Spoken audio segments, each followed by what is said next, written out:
Good morning, and in fact, good afternoon and good evening to our audience today. So I am Kyra Sedransk-Campbell, and I'm a lecturer at the University of Sheffield, as well as a Royal Society and EPSRC Dorothy Hodgkin Fellow. And it's my great pleasure today to be introducing the session where we're going to have a really exciting lineup of panelists who are going to be talking about CCS in East Asia and Australia. So today, as you've seen in the schedule, it's filled with lots of exciting discussions looking at CCS globally. And so this is going to kick us off this morning. So we're going to go ahead and kick off, and we're going to talk about Australia first with Paul Feron, and he's at CSiRO. And so I'm going to pass to him to share about all the exciting progress that's being made there. Okay, thank you, Kyra, for the introduction, and I'm very happy to be present at this CCS conference in the UK virtually, and I'll try and give you a sort of a flyover of what's happening in the CCUS world in Australia. Next slide, please. The stake that Australia has in CCUS is quite large. I can see that the text in this slide is not coming through nicely, but Australia is a big exporter of fossil fuels, coal and natural gas. Australia is the largest exporter of metallurgical coal. Around 50% of the coal that is transported across the globe is actually coming from Australia. And also thermal coal, I think we're the second as a country behind Indonesia. All of that comes with significant benefits, and also need to include the natural gas exports in that picture. Overall, that generates around $100 billion of revenue for Australia. I think I'm still at the first slide, by the way, but it comes at the expense of significant CO2 emissions. You can't see the number on these slides; it's behind the graph, but it's around just over 1 gigaton of CO2, which is double the emissions that Australia generates in Australia itself. So it's actually massive. And of course, we know that that's not going to be continued into the future, as our clients actually have committed to net zero by the middle of the century. So a lot of changes need to happen in Australia, and CCUS can be of great assistance there. Our own electricity generation system is also still based on predominantly fossil fuels. 60% is coming from coal. That was the situation in 2018. That number is going down with the introduction of renewables, but it's still a significant amount. Next slide, please. The energy policy framework in Australia has received quite a bit of attention over the last couple of years, and they've actually guided the overall policy around energy, and that includes, of course, also our CCUS activities.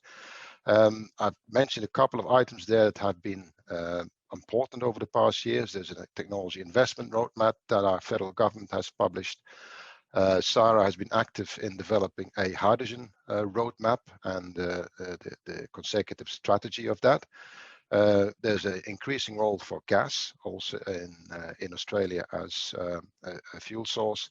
And overall, I think there's been significant support to CCUS from a variety of organizations. We have Australian National Low Emission Coal R&D program, ANLEC, Geoscience Australia, the CO2 CRC, NERA, National Energy Resources Australia, and also the ARC, the Academic Research Council, that has funded quite a bit of work at the universities.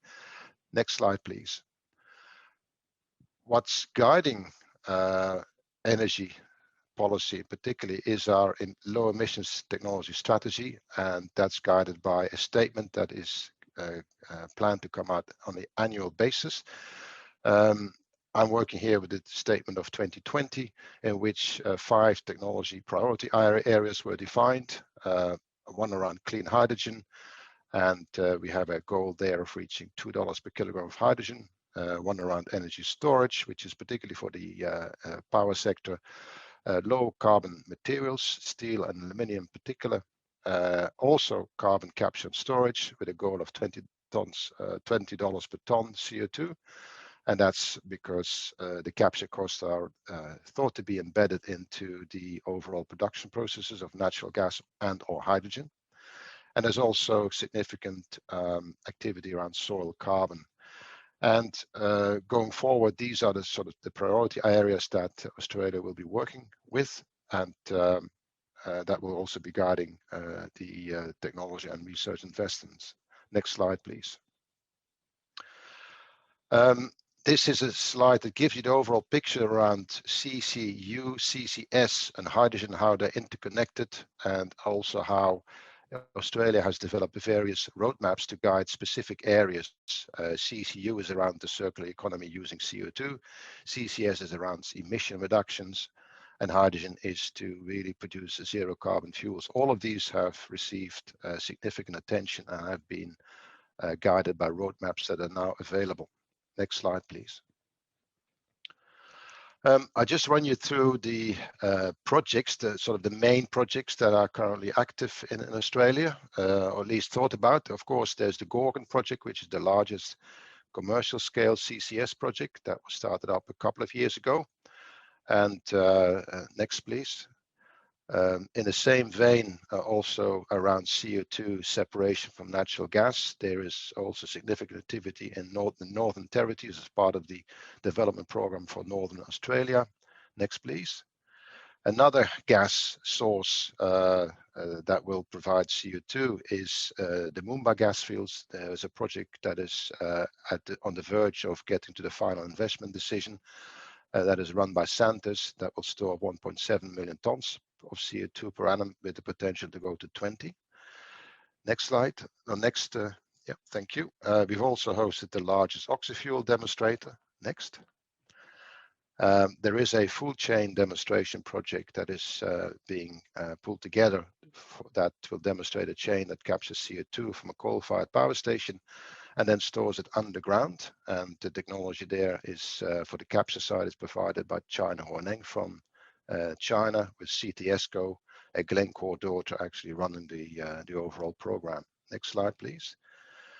The Carbon Net is another important CCS project in Australia, and that is around geological storage of CO2 offshore in particular. And as you might know, Victoria is home to a large reserve of cheap brown coal, and there's significant development to convert that into hydrogen that then gets exported overseas, particularly to Japan.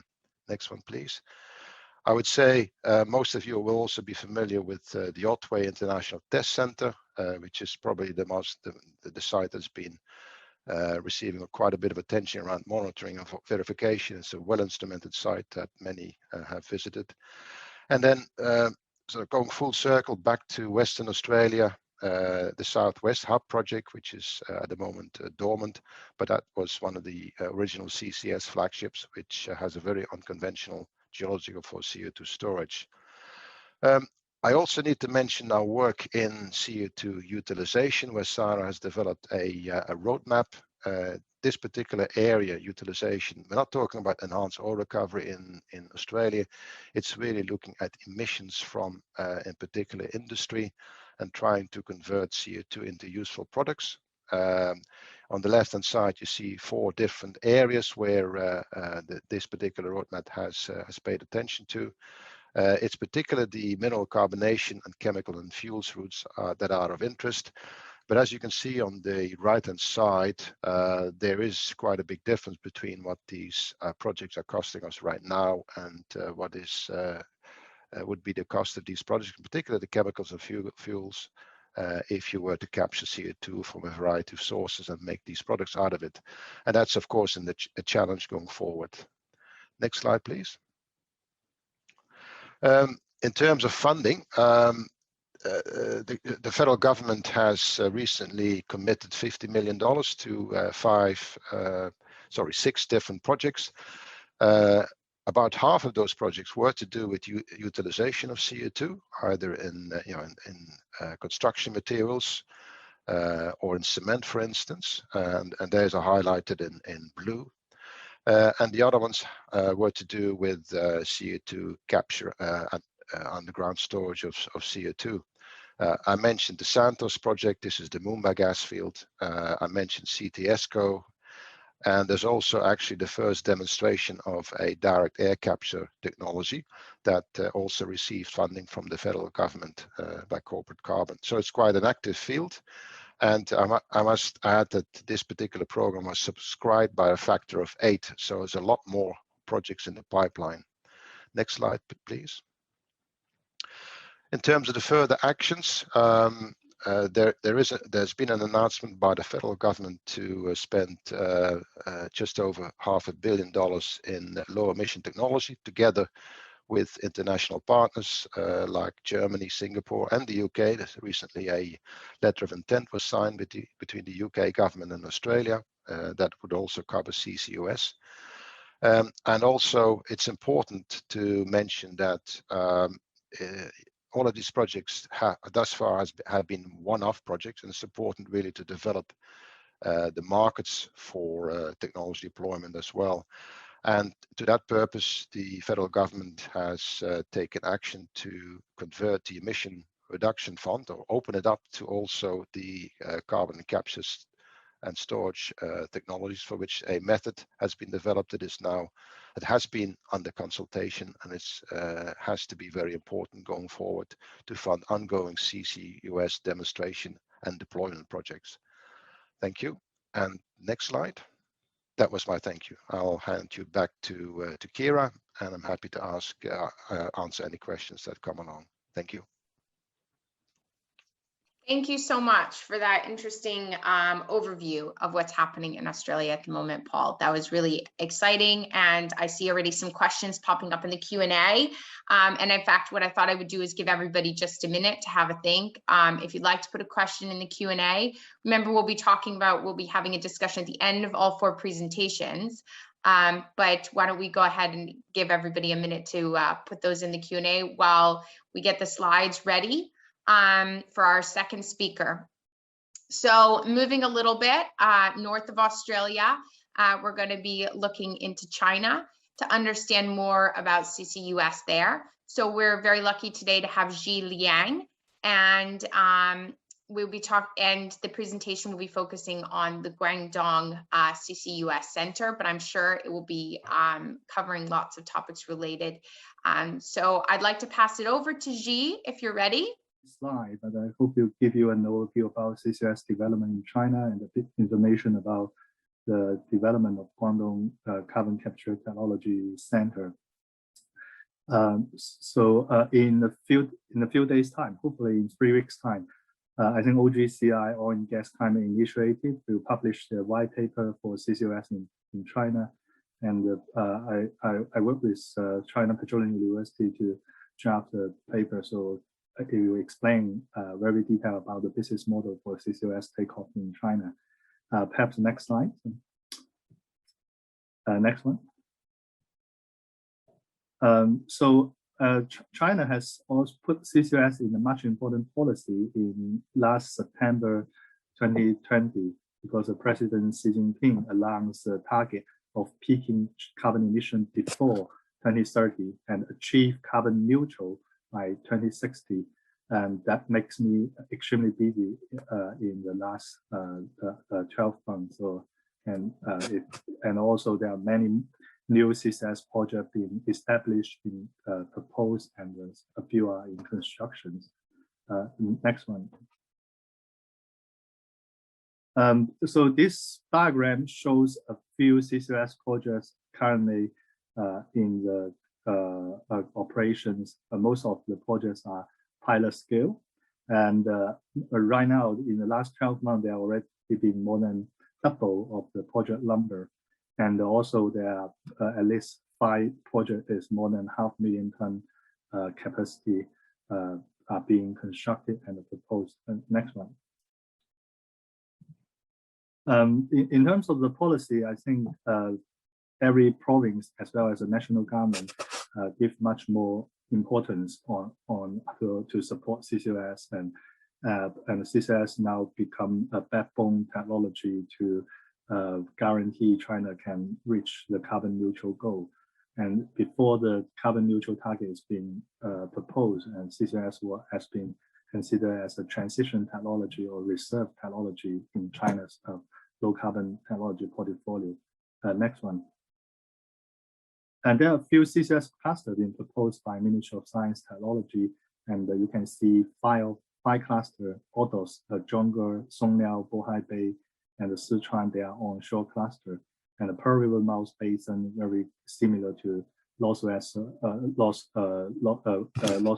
Europe, that is mainly rely on offshore. And from Shanghai to Guangdong and Hainan, you can see from the map in southeast of China, there's rarely any onshore space to accommodate CO2 from large emission sources, which contribute 8% to 10% of global greenhouse gas emissions.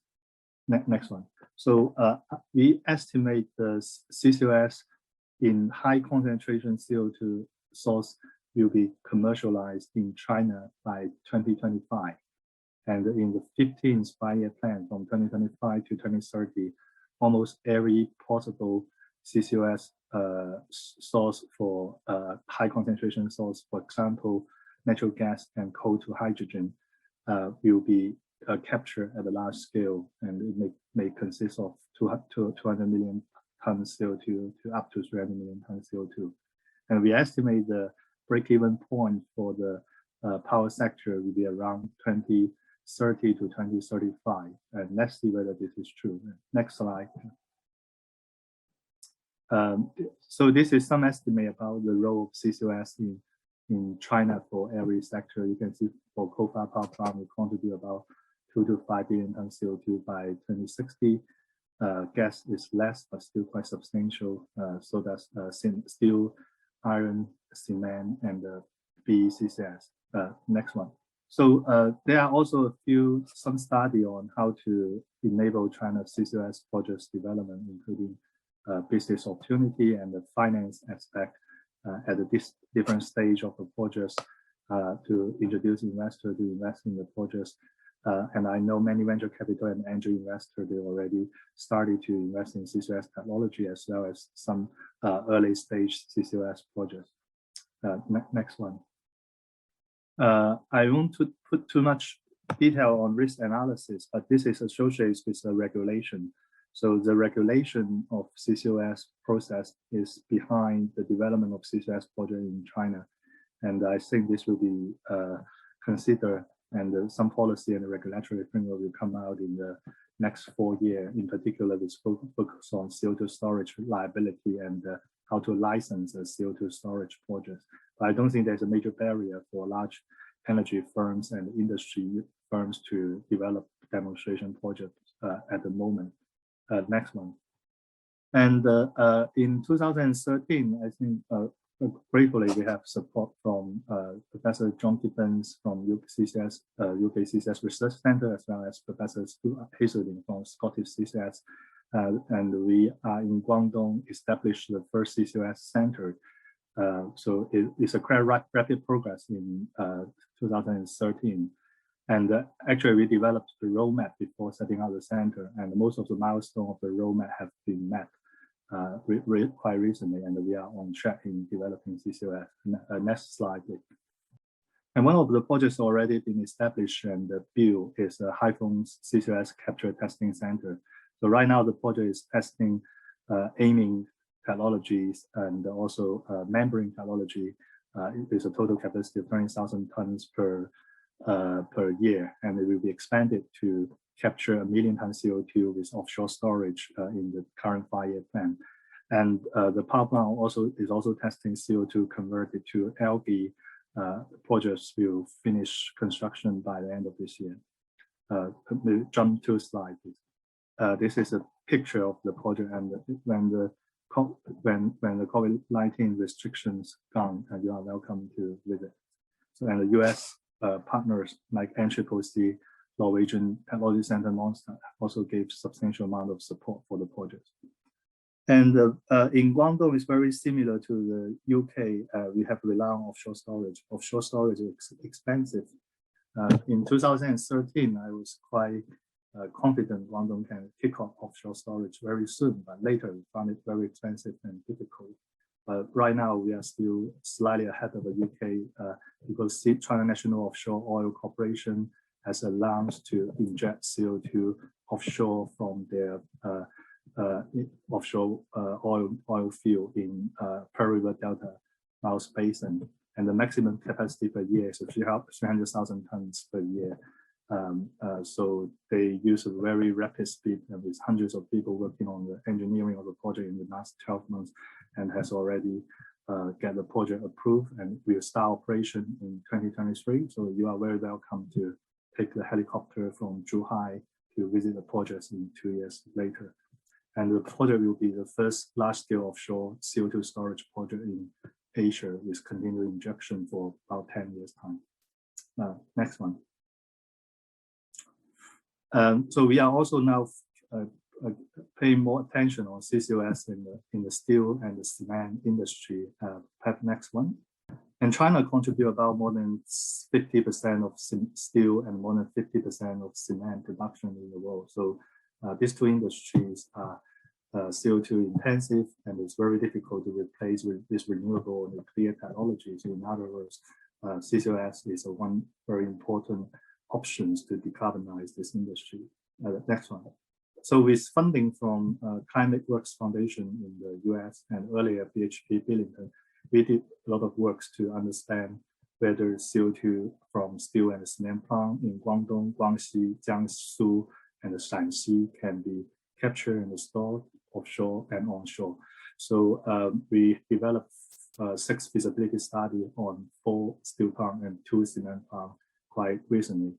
And hopefully we can identify policy to make this plant become commercially viable. So this is a glance of the sourcing match for Guangdong and Guangxi's industry CCUS cluster. So because of time, this is an economic estimation for the biosteels CCUS with 500,000 ton capture. So perhaps I finish here because of the time constraints. I won't be able to go through every slide, but I'm happy to share the slide if you wish. And if you have any questions, feel free to ask me. Thank you very much. And currently in Guangdong, there are 4 large-scale projects in construction or in development. So apart from Haiphong's carbon capture power plant, Shenzhen Energy is going to build a 500,000 ton CO2 capture from the power plant in Shenzhen with offshore storage, and is also going to test the 2nd generation technology and some CO2 utilization technology. So if you've got any proposal or idea, and welcome to spend some time in China. And people are joking, if China is serious about CCUS, the CCS cost reduction deployment could come true quite soon. And thank you very much.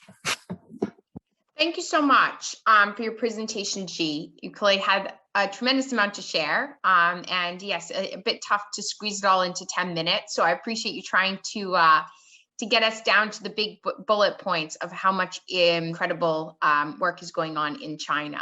We'll move to Japan CCS. Yoshihiro Sawada is joining us today, and he's prepared a presentation to tell us all about what's happening in CCS in Japan. I think this will provide a nice contrasting comparison to what we just heard about Australia. So with that, Yoshihiro, we look forward to hearing all that you have to share with us. Thank you for your kind introduction, Kyra. My name is Yoshihiro Sawada with Japan CCS. I am very honored to have the opportunity to present at the UKCCSRC conference. This is an outline of my presentation. First, I'll give an overview of CCS demonstration project in Japan, and then explain the leading project. This slide is a timeline of CCS demonstration project in Japan. In the 1990s, 2 CO2 EOR demonstration projects were conducted. 10,000 tons of CO2 has been injected for each project. In the early 2000s, a CO2 storage demonstration project was conducted. and 10,000 tons of CO2 was injected into a saline aquifer. Currently, we, Japan CCS, are conducting storage site survey project and the Tomakomai CCS demonstration project. At the same time, the Osaki Coolgen project, which is IGCC, CCU, and IGFC project, is being conducted. Where IGCC stands for Integrated Coal Gasification Combined Cycle, and IGFC stands for Integrated Coal Gasification Fuel Cell Combined Cycle. The Omutamika project, which is a PCC project, is also being conducted. The Japanese government is aiming the introduction of CCS with a view to commercialization by 2030. Next, I will explain the Omutamika project, which is a PCC demonstration project by MOE, Ministry of the Environment. Next, please. MOE is working on a demonstration project for CO2 capture at thermal power plants, a study of transportation methods suitable for Japan, a study of storage and monitoring plans at suitable storage sites, and a study of procedures for smooth interaction of CCS. I will describe the CO2 capture project. Next, please. This slide shows the CO2 capture plant, which captures more than 600 tons per day from the power plant, which is more than 50% of its total emissions. The capture facility is fully integrated with the power plant, with turbine extraction system providing the energy for dissolving CO2 at the sweeper tower. The power plant has a boiler burning 100% biomass, and the project has the potential to be one of the first BECCS projects in the world if the captured CO2 is stored. This slide shows the schedule of the Omutamika capture project. This project was started in fiscal year 2016 and completed in fiscal year 2020, as was originally planned. Next, for the Osaki Coolgen project, which is an IGCC, CCU, and IGFC demonstration project. The project is commissioned by NEDO, New Energy and Industrial Technology Development Organization. Next, please. This slide shows the basic scheme and the basic schedule of the Osaki Coolgen project. The project consists of 3 steps, and today I'd like to introduce the second step, CCU. This slide shows the CO2 capture unit of Osaki Coolgen project. The feed gas to the CO2 capture unit is 50% of the total CO2 volume. CO2 capture process is based on physical solvent. CO2 capture rate is 90% or more. CO2 purity is 99% or more. NEDO is planning to establish a research center for carbon recycling in the area adjacent to the Osaki Coolgen project site. In the photo, a technology research center for CO2 utilization will be built in Area 1, and microalgae research center will be built in Area 2. The CO2 will be supplied from Osaki Coolgen project. Next, for the investigation of potential CO2 storage site survey project in Japan, commissioned to Japan CCS by METI, Ministry of Economy, Trade and Industry, and MOE, Ministry of the Environment. This slide shows the schedule of storage site survey project in Japan. The survey work has been commissioned to Japan CCS since 2014, and we have conducted 2D and 3D seismic surveys.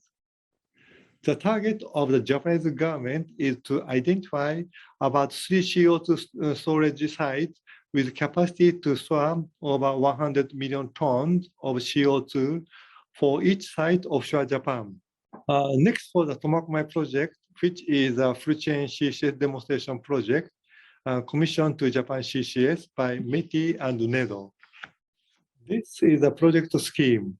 The CO2 emission source is a hydrogen production unit of an oil refinery. The CO2 capture facility has a capacity of 200,000 tons per year. After CO2 capture and compression, the CO2 has been injected into 2 offshore subsurface formations. Regarding the project schedule, it took 4 years for surveys and site selection and 4 years for construction. CO2 was injected for 3 years and 8 months. In November 2019, we achieved the target of 300,000 tons.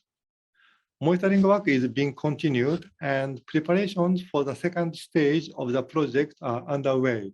This slide summarizes the key result of Tomakomai project. Safety and reliability of CCS system was demonstrated.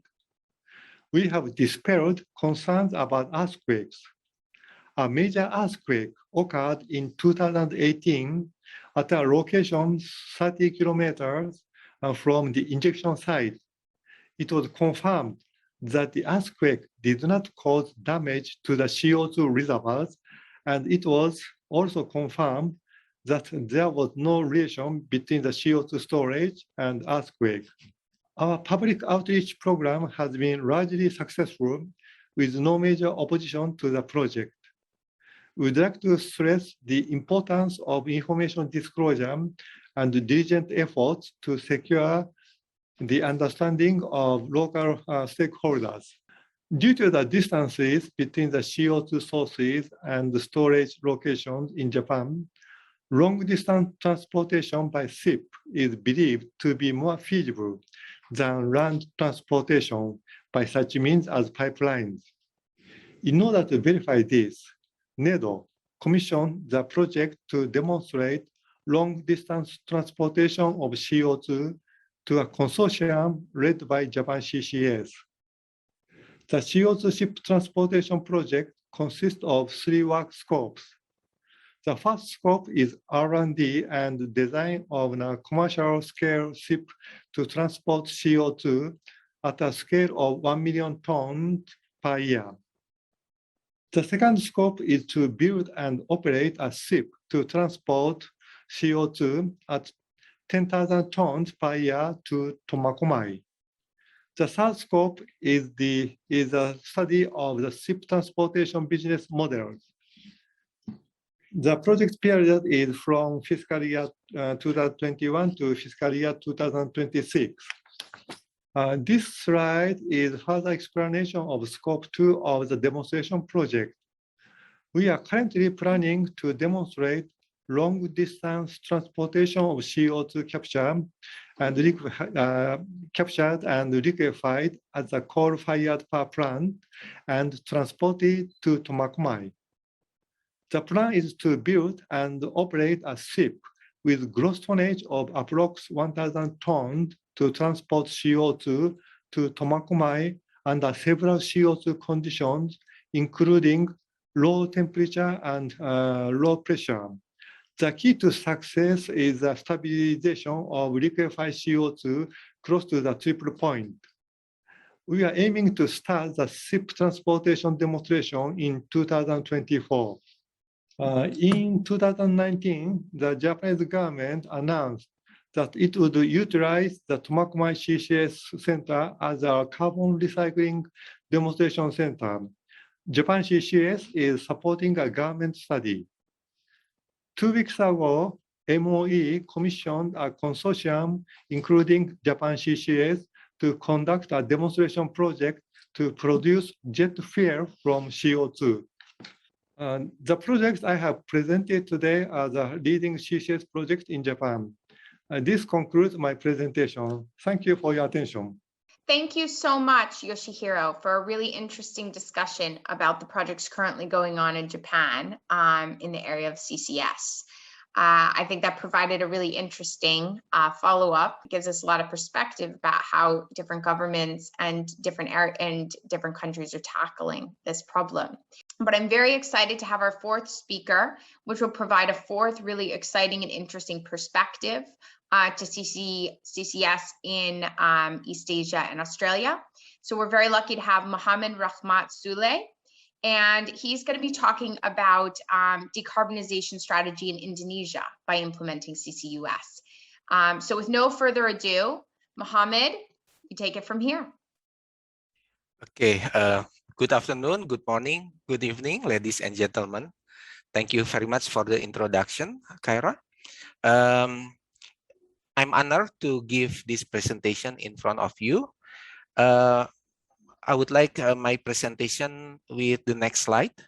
So I would like to start with the reality about the oil and gas potency in Indonesia. So currently the the production of oil and gas is declining, but we plan to maintain our oil and gas production at the rate of 800,000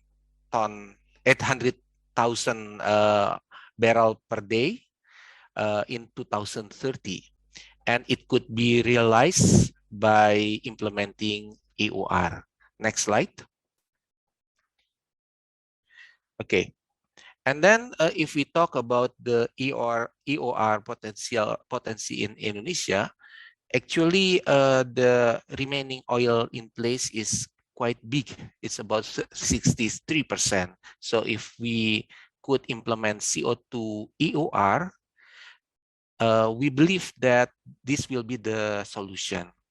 And just explaining by our Minister of Energy and Mineral Resources last year, CCUS is currently a key issue at the global level relating to reduction of CO2 emission, and we use the same to increase oil recovery in depleted oil field. So that's why Indonesia welcome all parties to join us in developing CCUS in order to achieve the commitment to sustainable energy. And currently, we are finalizing a so-called presidential decree on carbon pricing. Hopefully, this regulation will be finalized by this year and will be on stream perhaps in the upcoming 1 or 2 years from now. In this regulation, basically, we will determine the maximum emission that could be implemented by each industry in Indonesia. Next slide, please. And because we are ambitious with the CCUS implementation in Indonesia, the Ministry of Energy and Mineral Resources just developed a so-called task force for preparing the regulation. Luckily, we already developed the draft of this regulation by using the support from Asian Development Bank in 2019. So we will continue the preparation of this regulation, especially to cover the monetization of CO2. This is quite important because in Indonesia, we don't implement incentive as well carbon tax, although the government will implement carbon tax very soon. But maybe CCUS could be implemented by using normal oil and gas activity. Yeah. Okay, next slide, please. What we have learned from Gundi CCS studies. Maybe someone or maybe some of you doesn't familiar with this Gundi project. The field is located between, on the boundary between Central Java and East Java province. So if we zoom this area, so we could see there are several oil and gas fields.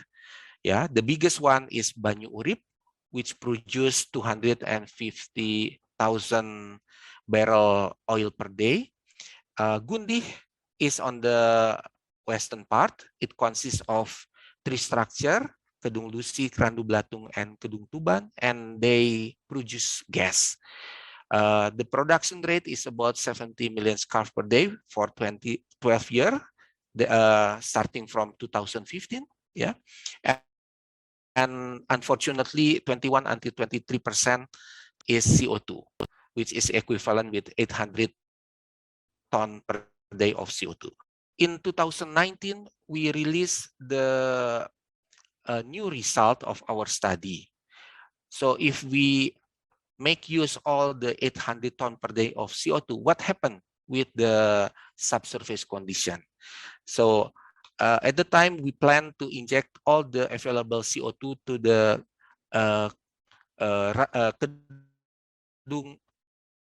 Kedung Tuban structure on the eastern part.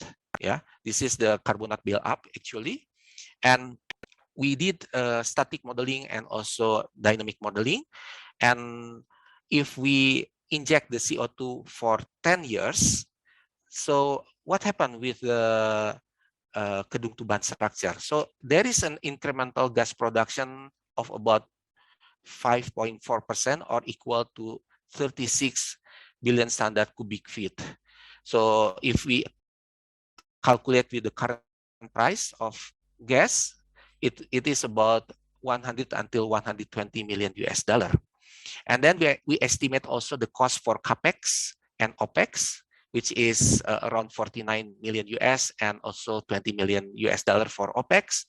So it means that by injecting CO2, the economic benefit is higher than the cost. So maybe it is because the distance from the CO2 sources to the sink is about less than 4 kilometers. And then we are happy also to receive an offer from Japanese government to implement joint crediting mechanism scheme. Japanese government requests a consultant company to verify our finding. And the company name is Janus, and they did some verification, and they found also a quite similar result. Although the estimation of capex is much higher, yeah, is higher, not much higher, but higher than our estimation. But the important thing is that the capex could be covered by Japanese funding, and the opex should be covered by Indonesian funding, and then the carbon credit will be split later based on further discussion. So that's why it is quite interesting, because the benefit for the country as well for the operator will be higher. Next slide, please. And then we did also another study in Tangguh field. Our scenario is to inject 32 million ton of CO2 within 10 years in Tangguh field. And what happened with the economic curve here? So we could see here, if we add the cost of the price of the carbon credit of 15, 25, and 35. So you could see the curve something like this. Actually, if there is no, I mean, the carbon price is zero, actually the operator and the government already get benefit, but it's very small. Yeah. So we could see here, if we could extend up to 20 years, even the benefit, economic benefit for both government and also the operator is higher. And I believe that if we could sell this carbon credit, let's say $15, it is already cheaper than the existing price worldwide right now.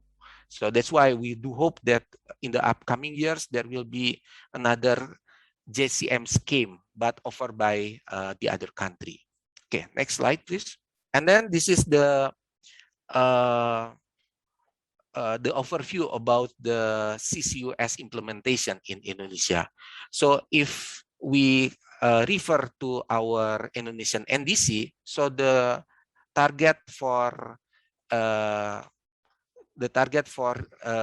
greenhouse gas emission from energy sector is about 400 million ton within 20 years from 2010 until 2030. And based on our quick study, Yeah, it means that we pick only the low-hanging fruit potential project, so we could get around 117 million ton of CO2 reduction, which is around 29% from our target. So if we include with the other project, yeah, which is not listed in this slide, perhaps 400 million ton could be covered mostly by CCUS. Remember that we have big potential of carbon emission from coal-fired power plant, but unfortunately, the technology for capturing is still too expensive. Yeah. Okay. Next slide, please. Okay. And then the most important also for us is how to reduce the cost, how to reduce the CCUS cost in Indonesia. So that's why we started CO2 sourcing GIS system, yeah, in order to avoid conventional one-by-one CCUS. So the infrastructure like a pipeline could be used by many projects, because in Indonesia, the sources of CO2 and the sink are situated close one to the other. Yeah, next slide, please. And then this is one example from western part of East Java province. So we could estimate the potential CO2 sources from the oil and gas field in this area. And then it is about 180 million scuff per day, or equal to 10,000 tons per day. Next slide, please. And this is the other CO2 sources from coal-fired power plant, only one location, but the amount of CO2 is more than 2 million ton CO2 per year. Next slide, please. And then maybe the sink could be placed in 4 locations, which is identified as Ledok, Kawengan, Sukuwati, and Mudi field. And the CO2 sequestered potential is almost 10,000 tons per day, and estimation of additional oil recovery is this number, 4,000 until 7,000 barrel oil per day. Okay, next slide, please. We did also similar thing to southern Sumatra, and currently a plan of DMA, dimethyl ether, is under development. The study, I mean. And the potential of CO2 from this plant is about 6.5 million ton per year, and maybe it could be distributed to the oil field in the surrounding area. Okay, next slide, please. And also in East Kalimantan, this is the potential of CO2 sources, the green dots. And just last week, we signed a new cooperation with ammonia plant to utilize 2,800 ton CO2 from ammonia plant in this area. Next slide, please. And then one of the cooperation that established this year is with Mitsubishi, Jokmek, and also PT Panca Amara Utama, in order also to utilize CO2 from ammonia plant. But this plant is quite close to some oil and gas field in central Sulawesi. Yeah. Okay. Next slide, please. And then this is additional information, because Indonesia is a coal economy. So maybe how to utilize CO2, but we have to be wise with this carbon emission. So next slide. So this is one example of the coal-fired power plant in West Java. It is quite close to the oil and gas field. The nearest distance is about 35 kilometers. But again, the capturing technology is not ready for us right now, because it's too expensive to separate CO2 from the other impurities. Okay, next slide. This is another picture from Indramayu coal-fired power plant. It is covered by so many oil and gas field. Yeah. And this is the conclusion. Basically, CCUS implementation in Indonesia is quite unique, I believe, because it makes the environmental in the vicinity of energy facilities cleaner, because a large portion of the produced greenhouse gas emission is injected underground. And then secondly, it gives an opportunity for both the government of Indonesia and the oil and gas companies to receive additional income from incremental hydrocarbon production. And third point is it creates an opportunity to receive more benefit, economic benefit from selling carbon credit. And I would like to share one good news that British Petroleum just submitted a proposal of for the enhanced gas recovery POD, and it just accepted by our government. So this will be also one of the first CCUS project in Indonesia, and hopefully the first injection for Tangguh is in 2026. Meanwhile, for the Gundi will be in 2024. So thank you very much for your kind attention. Thank you so much, Mohammad. I think that really capped off an interesting set of discussions about the diversity in the developments that are happening in East Asia and in Australia. For those of you who are keeping up, the Q&A has had lots of really great questions for the panel, and in fact, most of the questions have really been geared at getting the opinions of the panel and less about the specifics. So what I want to do is dive right in so we can get as many of the questions answered and engage as much as possible on the various points. So what I thought we might do is start with a great question early on from Prachi Singh. And Prachi asked, how competitive is ammonia in coal power plants when it comes to CO2 emission reduction when compared with CO2 capture process? So I'd love to get the opinions of our panelists. I'm not sure if you're going to agree or disagree, but I thought maybe, Paul, could you kick us off? What do you think in terms of ammonia? I can try and answer that question, although I'm not an ammonia specialist, but certainly the ammonia is one of those future energy carriers that has no carbon dioxide associated with it, presuming that you either store the CO2 or it's manufactured by renewable means. I'm not really a combustion specialist to sort of give an opinion around the usefulness of ammonia as a co-combustion product, but I know that there are companies like IHI in Japan working very hard to make that happen. What I can mention is that in Australia, ammonia is regarded as a future fuel for the mining industry for transport of locomotives, for instance, and that's more a question around whether you can use ammonia in engines, which is being investigated. But ammonia is a bit of an important future energy carrier. I can see in Australia lots of activity in that area to make that work. But I can't really sort of respond to a specific question around the behavior of ammonia in co-combustion operations and coal-fired power stations. Great, thank you so much. Yoshihiro, is there anything you want to comment about ammonia?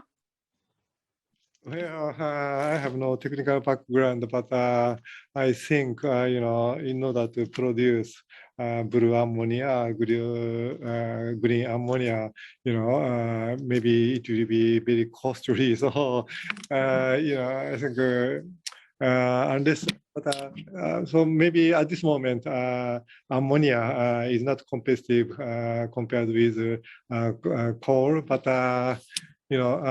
according to Japanese recent Japanese strategic energy plan, in 2030, 1% of electricity will be produced, generated by ammonia. That's a latest Japanese plan, and so we are,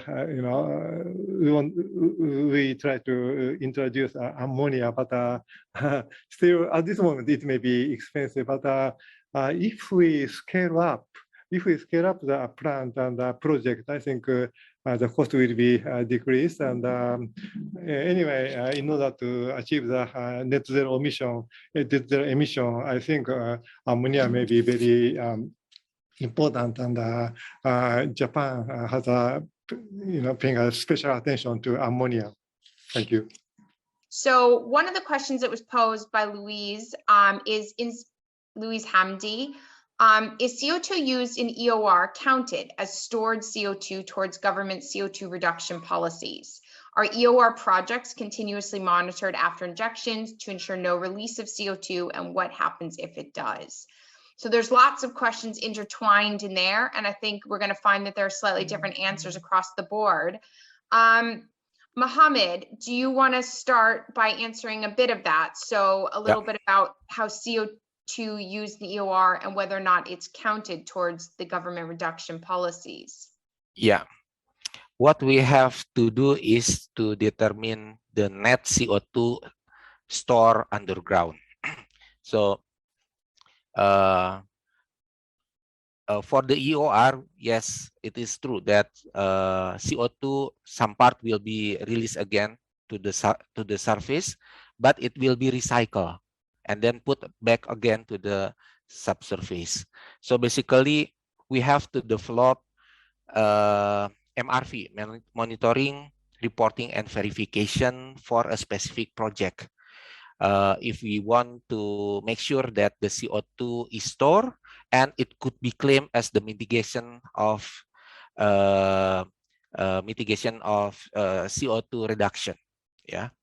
And yeah, this is maybe my answer. Is there any other question that I'm gonna develop the other bits because in a minute, because we've got Benedict Robbins who's added some bits on.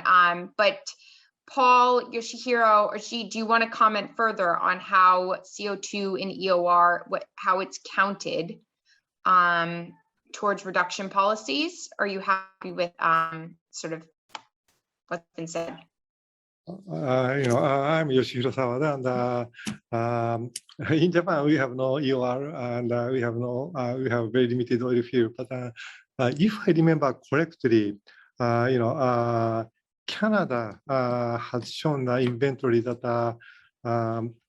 they import CO2 from United States, and several months ago I checked the inventory of Canada, and what I have found out that the injected volume by CO2 EOR in Canada has been counted in the inventory, if I remember correctly.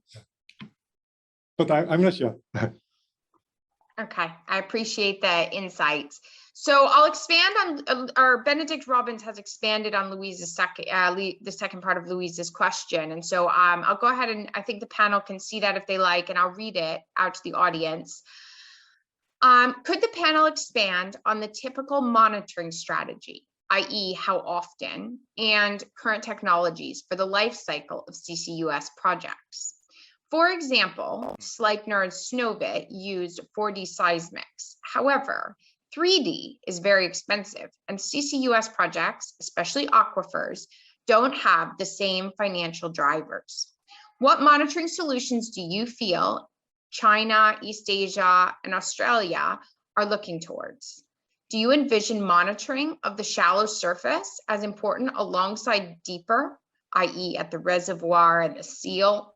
What shallow depths do you feel are important for industry to propose monitoring solutions? So there's a lot to unpack in that question. And I'm not sure, you all may have different bits that you're interested in, but I think the first thing is expanding on typical monitoring strategies, then talking about the cost, future monitoring solutions, particularly as a function of depth. Mohammad, I see you've taken yourself off mute. So does that mean you want to kick us off with some answers to this question? Better not me, the first answer, maybe somebody else. Sorry. Right? No, of course. Paul. Yeah. I'm not sure I'm a monitoring specialist. I do recognize it's a very important area that you really, and also an important cost if you have to do 4D monitoring or seismic surveys on an ongoing basis. I do know that the Otway International Centre has significant research ongoing, but also carried out in the past around that, with a view to reduce cost, and they involve methods around pressure measurement rather than extensive seismic surveys. And that is still, as far as I understand it, something that is part of ongoing research. I'm not sure if you really need to monitor above surface for a prolonged period. There are probably other ways of doing that. And I think before I get into dangerous territory, I think I stop here. I think that's entirely fair. So, I mean, Louise and Benedict, I think you posed a really interesting question, and I think that's kind of what's come out of this, is the panelists saying, actually, this is an issue. And maybe this is something that we can take up and find some speakers for our regular seminar series to talk a bit about, to address this. I know we've got some great research going on here in the UK as well as globally in these areas, and perhaps the two of you know a lot about it and would like to engage on that point. So I would suggest you get in touch and we can try to see what we can do about it. But I think, as you've highlighted, this is a really complex question and something we need to think about in the future if we're going to manage it. All right, so we'll switch gears a little bit.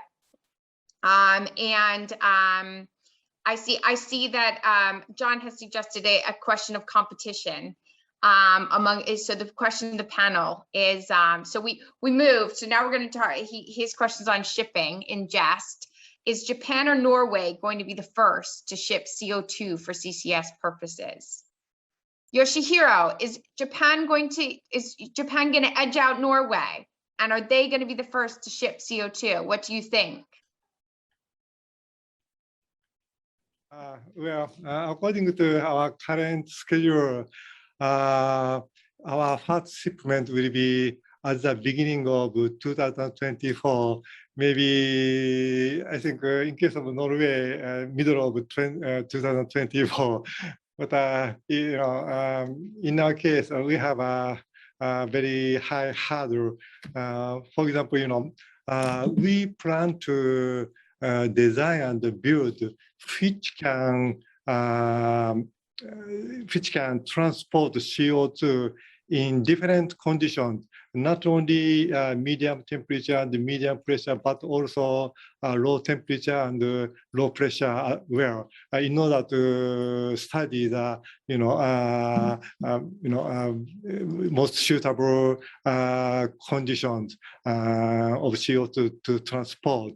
And also, at this moment, we are discussing to design and build a so-called dual-purpose ship, so that we can transport not only carbon dioxide but also LPG as well. So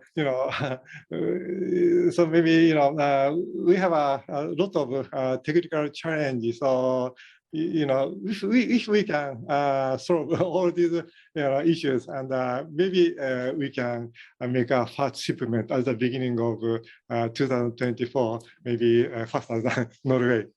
Excellent, Yoshihiro. So we'll all be watching with great anticipation to see if you edge out Norway. But as you say, lots of technological challenges between here and there, yes. And obviously the two projects have slightly different goals in terms of the nuance. So we'll have to all sit and wait. Now, if I just may add to that, yes, go ahead, please. Norway might be the first in shipping CO2 to a geological storage location, but Japan might have the record in transporting it over the largest distance, because it might come to Australia. So there's another prize to be won here, perhaps. I think that's exactly it. The competition isn't exactly for the same thing, is it? There's a lot of differences. So I think it's great. It's great that we're working some different angles. So we'll have to all wait and see. Now, Paul, it's great. You've got a specific question, which I suspect Bill Sr. has posed, but I have a feeling he's not the only one who would like to know more about it. And it's about the Gorgon CCS project, which has been criticized in the press. Can you provide an explanation of the issues raised and probably more importantly, at least in my view, their implications and significance for wider CCS deployment? Because everything has a knock-on effect, doesn't it? Yeah. Well, thank you, Bill, for that question, and good to hear from you again. I'm not a Chevron employee, so anything that I know is not because I work in that company. The Gorgon project, of course, had its issues in terms of getting the CO2 injection working within the sort of the planned timelines. As I understand it, it's been operating and steadily ramped up since August 2019.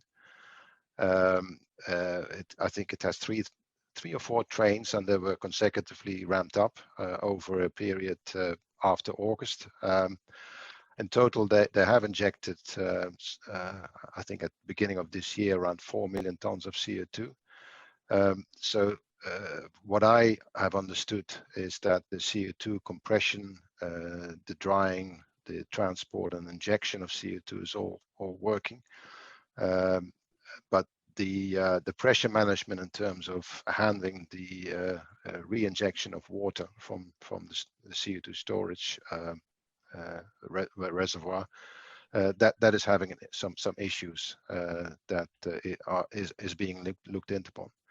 So I guess, you know, this is a novel technology, and it is not perfect to start off with, and these sort of things might happen as you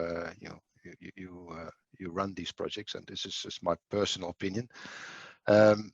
But obviously, you know, it's not desired, and we think, you know, CCS is a technology that is built out of commercially available components. We know how to capture, we know how to transport, we know how to store, and that's why it's important that projects like this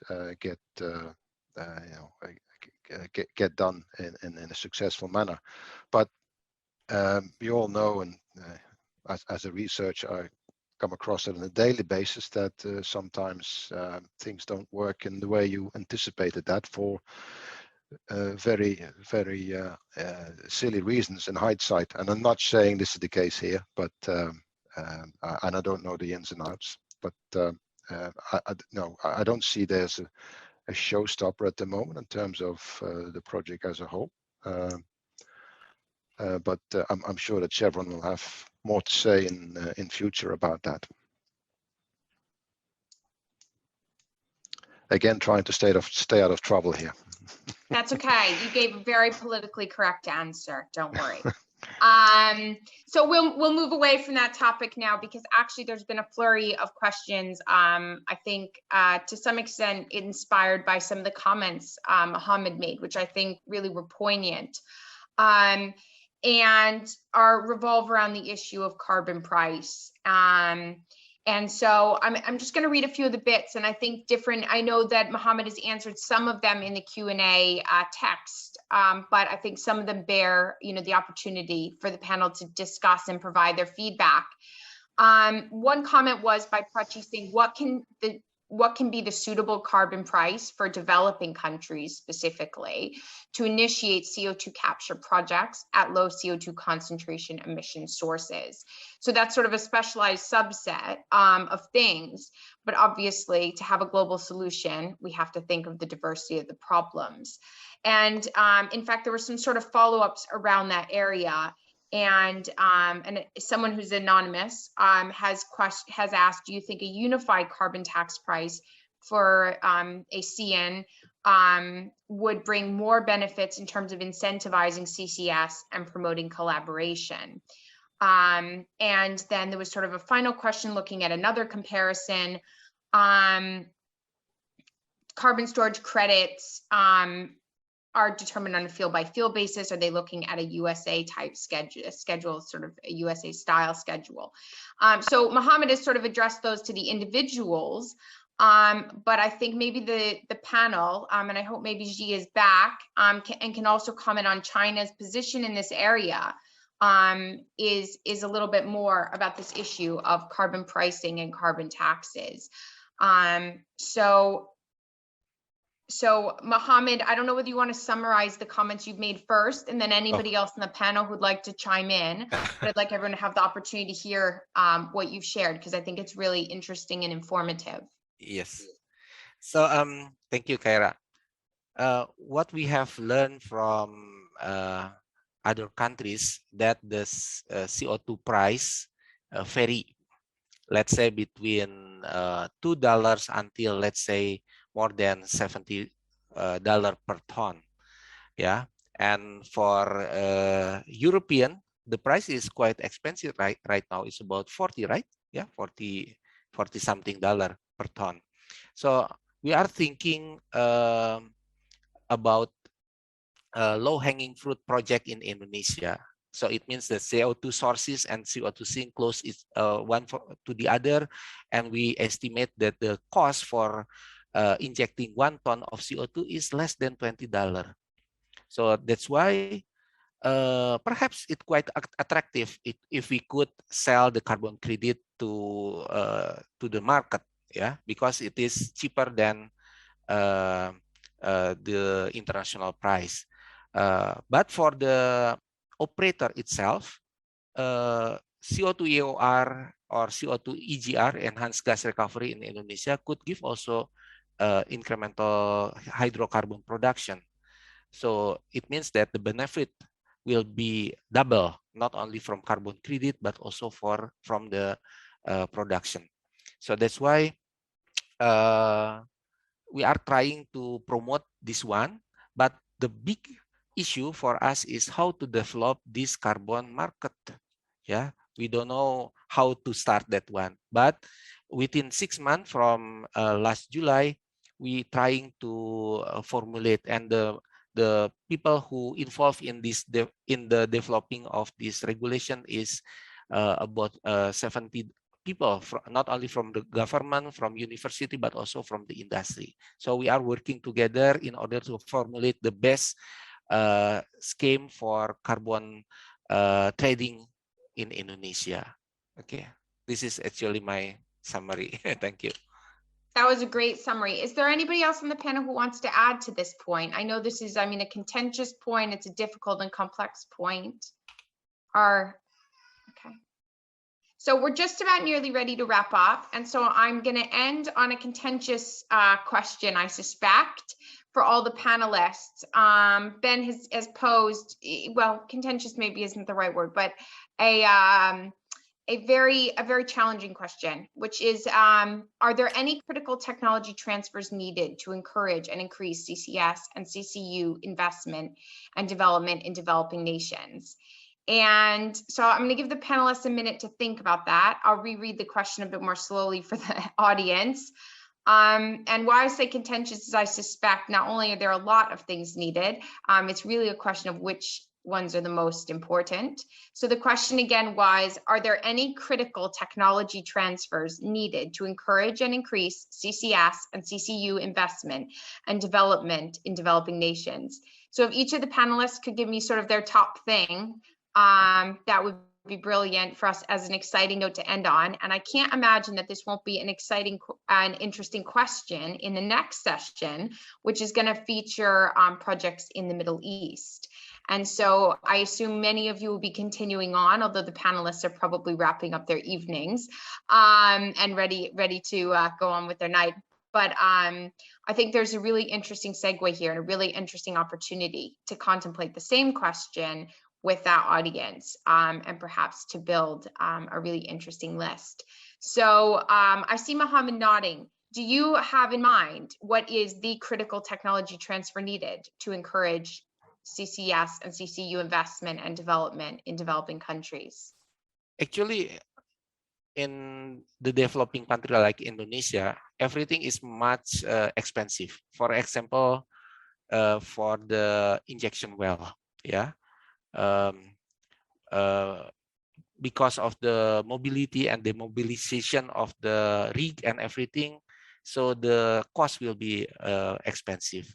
Yeah, and also because we depend on the technology, specific technology like for a compressor, yeah. So we have to import something like this.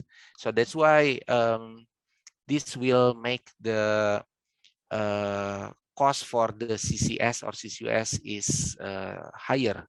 Yeah. But yes, transfer knowledge is quite important for us. So how to develop some part of this technology here in Indonesia is maybe will help the CCUS development will be cheaper than it should be. Yeah, thank you. Fantastic. Ji, are you back with us? I know Ji was having some connection problems. So Yoshihiro and Paul, you've had a long career and are experts in this area. So looking from your perspectives, what can you see as critical technology transfers that are going to be needed to encourage things in developing countries? Is this something that you have an idea? Yes, Yoshihiro. Well, in case of Southeast Asia, generally speaking, the power generation plant and the industry facilities are relatively new, and so they have to use these new facilities for long years. And however, we have to reduce carbon dioxide. So what developed country needs is very, how do we say, easy to fit to the existing power plant and the existing facilities such as steel mill or cement plant. And in most cases, there are some limitation of land area, so it should be compact. And anyway, first of all, the cost should be very small, very small for that, because these are developing countries. So that's what I think at this moment. That's brilliant, Yoshihiro. And Paul, I'll give you the opportunity to have the last word on this question if you would like it, and if you can summarize in a minute. Yeah, well, I'm not thinking about technology as being critical, but more thinking about knowledge, capability to actually operate, the technology, but also understanding the underground. There's a lot of experience that's been accumulated in the West with geological storage of CO2, and sharing these best practices. I think that is critical. I recognize that technology might not be as available in developing countries as it is in the West, and that is also critical. But it's also important to build up that capability. Well, isn't that a fantastic note on? I think the three of you have all chimed in with the same thing, which is knowledge transfer actually comes ahead of technology transfer in a sense of the materials and the developments. And I think that's exactly it. Well, I'll be interested to hear, Ben, if you pose the question in the Middle East section, whether or not you get the same answers. But I think you've got three pretty strong supporters for knowledge transfer here on this panel. So with that, it's been my absolute pleasure today to be your host, and I'd like to thank you on behalf of myself, this UKCCSRC, and I'd also like to finally thank again our four excellent and very interesting panelists today, Paul, Mohammad, Ji, and Yoshihiro, who have provided us tremendously exciting insights into activities in CCS in East Asia and Australia. So thank you again, and have a great day.